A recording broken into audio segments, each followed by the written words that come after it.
اعوذ باللہ من الشیطان الرجیم بسم اللہ الرحمن الرحیم فاستفتہم لربک البنات ولہم البنون۔ اب یہاں پر وہ جو مشرک تھے مکے کے، ان کے جو عقائد تھے، اب ان سے بحث ہو رہی ہے۔ تو اے نبی ذرا ان سے پوچھئے، کیا تیرے رب کے لیے تو بیٹیاں ہیں اور ان کے لیے بیٹے ہیں؟ یعنی یہ کہ اوروں نے تو چلیے بیٹا تو دیا، اللہ کو الاٹ کیا تو بیٹا تو کیا، انہوں نے الاٹ بھی کیے تو بیٹی ہیں جو خود انہوں پسند نہیں ہے۔ ام خلقنا الملائکۃ اناثا، کیا ہم نے فرشتوں کو واقعی مؤنث بنایا تھا؟ وہم شاہدون، وہ گواہ ہیں اس کے، انہیں معلوم ہے کہ واقعتاً ہم نے فرشتوں کو جو بنایا تھا تو مؤنث بنایا تھا۔ الا انہم من افکہم لیقولون، نہیں آگاہ ہو جاؤ، یہ ان کے اپنے بنائے ہوئے جھوٹ موٹ کے عقائد ہیں، اور وہ کہتے ہیں ولد اللہ، اللہ کی اولاد ہوئی، وانہم لکاذبون، یقیناً وہ جھوٹے ہیں۔ اصطفی البنات علی البنین، کیا اللہ تعالیٰ نے بیٹوں کو چھوڑ کر بیٹیاں پسند فرما لی؟ ما لکم کیف تحکمون، تمہیں کیا ہو گیا ہے، تم کیسے فیصلے کر رہے ہو، کیسی رائے دے رہے ہو؟ افلا تذکرون، تو کیا تم دھیان نہیں کرتے، عقل سے کام نہیں لیتے؟ ام لکم سلطان مبین، کیا تمہارے پاس کوئی کھلی سند ہے، کوئی سلطان ہے؟ اب یہ صورت بھی نوٹ کر لیجئے، یہ تیسری صورت ہے اسی سٹائل کی، سورہ حجر، پھر سورہ شعراء، پھر یہ سورہ صافات، وہی انداز، چھوٹی چھوٹی آیتیں، اور ردم ہے تیز، صوتی آہنگ زیادہ نمایاں ہے، ڈیوائن میوزک جس کو میں کہا کرتا ہوں، ملکوتی غنا جو ہے ان صورتوں کے اندر۔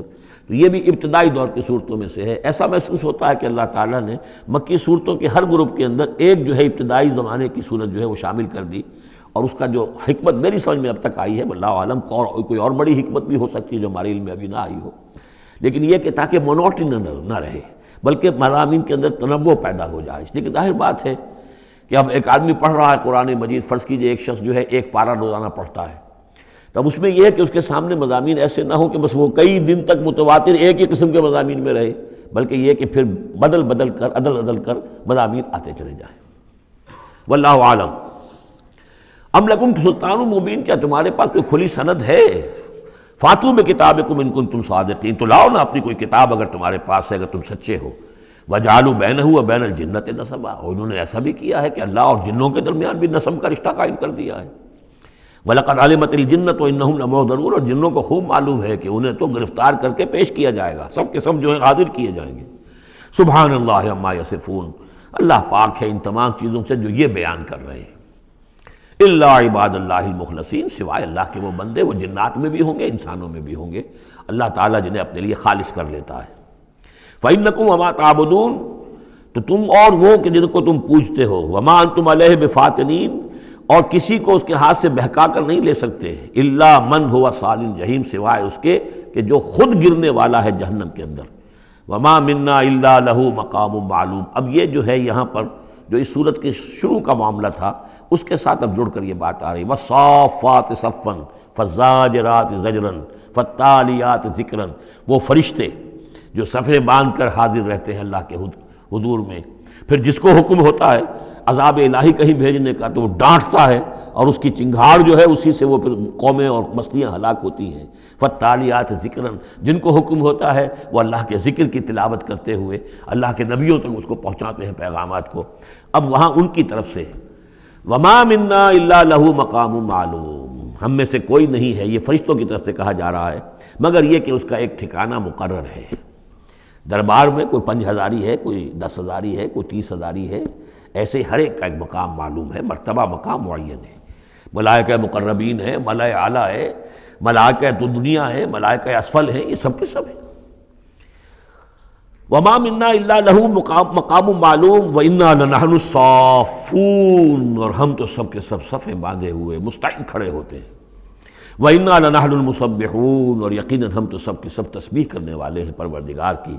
وَإِن كَانُوا لَيَقُولُونَ لَوْ أَنَّ عِندَنَا ذِكْرًا مِّنَ الْأَوَّلِينَ لَكُنَّا عِبَادَ اللَّهِ الْمُخْلَصِينَ، اور یہ لوگ تو کہا کرتے تھے، بہت زور دے کر کہتے تھے، قسمیں کھا کر کہتے تھے، اگر جیسا کہ پہلوں کے پاس ذکر آیا تھا اگر ہمارے پاس بھی آیا ہوتا، لَوْ أَنَّ عِندَنَا ذِكْرًا مِّنَ الْأَوَّلِينَ لَكُنَّا عِبَادَ اللَّهِ الْمُخْلَصِينَ، تو ہم تو سب کے سب اللہ کے بڑے نیک اور مخلص بندے بن گئے ہوتے۔ فَكَفَرُوا بِهِ فَسَوْفَ يَعْلَمُونَ، اب جب وہ ذکر آ گیا ہے تو اس سے کفر کر رہے ہیں، اس کا انکار کر رہے ہیں، تو ان قریب یہ جان لیں گے کہ اس کی کیا پاداش ان کو بھگتنی پڑے گی۔ وَلَقَدْ سَبَقَتْ كَلِمَتُنَا لِعِبَادِنَا الْمُرْسَلِينَ، یہ آیات بھی بہت اہم ہے فلسفہ قرآن کے اعتبار سے۔ رسولوں اور نبیوں میں ایک بنیادی فرق یہ ہے، نبی کے لیے لازم نہیں ہے کہ اللہ کی مدد آئے اور اسے غلبہ دیا جائے، نبی قتل بھی ہو سکتے ہیں، حضرت یحییٰ قتل ہو گئے، حضرت زکریا قتل ہو گئے، لیکن رسول کو قتل نہیں کیا جا سکتا، رسول مغلوب نہیں ہوگا۔ جیسے ہی محسوس ہوگا کہ قوم غالب آ رہی ہے، رسول مغلوب ہو رہا ہے، رسول اور اس کے ساتھیوں کو بچا لیا جائے گا اور پوری قوم کو غرق کر دیا جائے گا یا برباد کر دیا جائے گا۔ یہ اللہ کا قاعدہ قانون ہے رسولوں کے بارے میں۔ وَلَقَدْ سَبَقَتْ كَلِمَتُنَا لِعِبَادِنَا الْمُرْسَلِينَ، یہ بات تو ہماری پہلے سے طے شدہ ہے اپنے ان بندوں کے لیے کہ جن کو ہم رسول بنا کر بھیجتے ہیں، عبادنا المرسلین، انہم لہم المنصورون، یقیناً ان کی مدد کی جائے گی۔ اور میں یہ صیغہ جو ہے مستقبل کا بول رہا ہوں، اصل میں تو اب وہ بات ختم ہو چکی محمد الرسول اللہ صلی اللہ علیہ وسلم پر، لیکن ماضی میں یہ اللہ کا قاعدہ اور قانون رہا ہے رسالت کے بعد میں۔ وَإِنَّ جُنْدَنَا لَهُمُ الْغَالِبُونَ، اور یقیناً ہمارا لشکر جو ہے وہی غالب آ کر رہے گا۔ یعنی اللہ کا لشکر کون ہے؟ اللہ کا حزب اللہ کون سی ہے؟ اللہ کا رسول اور اس کے ساتھی اہل ایمان۔ محمد الرسول اللہ والذین معہ، یہ کون تھے؟ یہ حزب اللہ تھے، اپنے وقت کے حزب اللہ یہ ہے۔ اور عیسیٰ اور ان کے ساتھ ان کے حواری یہ کون تھے؟ یہ اس دور کی حزب اللہ ہے۔ فَتَوَلَّ عَنْهُمْ حَتَّىٰ حِينٍ، تو اے نبی ذرا آپ رخ پھیر لیجئے ان سے ایک وقت تک کے لیے، آپ زیادہ ان کی یہ استہزاء کریں، تمسخر کریں، آپ پرواہ نہ کریں، آپ اپنا رخ ہی پھیر لیجئے۔ وَأَبْصِرْهُمْ فَسَوْفَ يُبْصِرُونَ، تو آپ بھی ذرا ان کو دیکھتے رہیے، آپ اعراض کر کے ذرا پھر انتظار کیجئے، دیکھتے رہیے دور سے۔ فَسَوْفَ يُبْصِرُونَ، تو عنقریب یہ بھی دیکھ لیں گے۔ أَفَبِعَذَابِنَا يَسْتَعْجِلُونَ، تو کیا یہ ہمارے عذاب کی جلدی مچا رہے ہیں کہ لے آؤ محمد عذاب صلی اللہ علیہ وسلم۔ فَإِذَا نَزَلَ بِسَاحَتِهِمْ فَسَاءَ صَبَاحُ الْمُجْرِمِينَ منذرین، پھر جب وہ عذاب اترے گا ان کے میدان میں، ساحہ کہتے ہیں بڑے میدان کو، کہ جیسے گھر ہیں اور اس کے درمیان میں کوئی بڑا جو ہے پارک ہے جیسے ہمارے ہاں ہوتے ہیں۔ فَإِذَا نَزَلَ بِسَاحَتِهِمْ، جب ان کے اس بڑے میدان میں وہ اترے گا وہ عذاب، فَسَاءَ صَبَاحُ الْمُنذَرِينَ، تو وہ بہت بری صبح ہوگی ان کے لیے جن کو خبردار کر دیا گیا تھا۔ وَتَوَلَّ عَنْهُمْ حَتَّىٰ حِينٍ، پھر دوبارہ اے نبی ابھی ذرا آپ ان کی طرف سے آپ رخ پھیر لیجئے، ان کے انکار سے زیادہ دلگیر بھی نہ ہو، ان کے انجام کے بارے میں زیادہ صدمہ بھی نہ کریں۔ وَلَا تَحْزَنْ عَلَيْهِمْ، آپ ان کے بارے میں رنج و افسوس بھی نہ رکھیں۔ فَلَعَلَّكَ بَاخِعٌ نَفْسَكَ أَلَّا يَكُونُوا مُؤْمِنِينَ، آپ اس صدمے سے اپنے آپ کو اپنی جان کو نہ گھلائیں کہ یہ ایمان نہیں لا رہے۔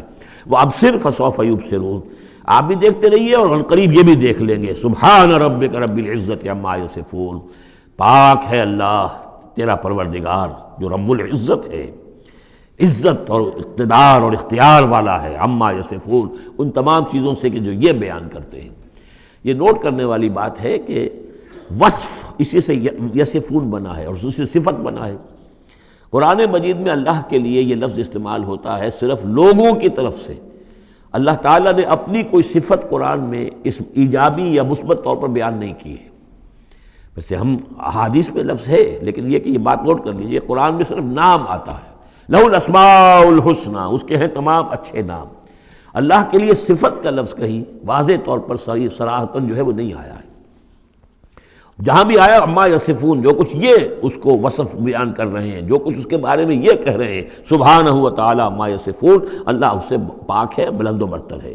وسلام علی المرسلین، اور سلام ہو تمام رسولوں پر، والحمد للہ رب العالمین، اور کل حمد بلکہ کل شکر زیادہ موضوع ہے اللہ کے لیے ہے جو تمام جہانوں کا مالک اور رب ہے۔